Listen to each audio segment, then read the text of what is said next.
Salam dostlar, 65 yaşlı xanım xəstəni təqdim edirəm. 2-3 gün ərzində hər gün demək olar ki, neçə gündür pristup verir sənə? 3 gündür, hər gün verir. Hər gündür pristupla yaşayır və bu pristuplar dözülməz olduğu üçün gecə saatlarında bizə müraciət elədi. Xəstəmizdə ört kisəsində daşlar var və pristup verdiyi üçün indi təcili bizə müraciət edib regionlarımızdan.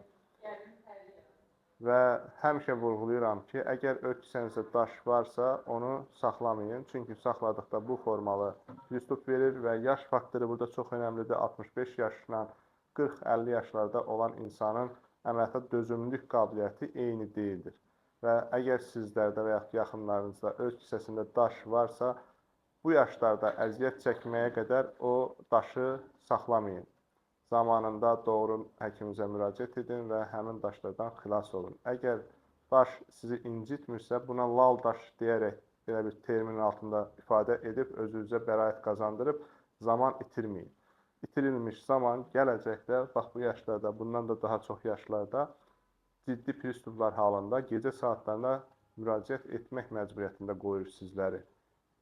Əgər kiminsə bu mövzu ilə bağlı sualı olarsa, videonun altından qeyd edər, sualları cavablandıracağım. Diqqətiniz üçün sağ olun.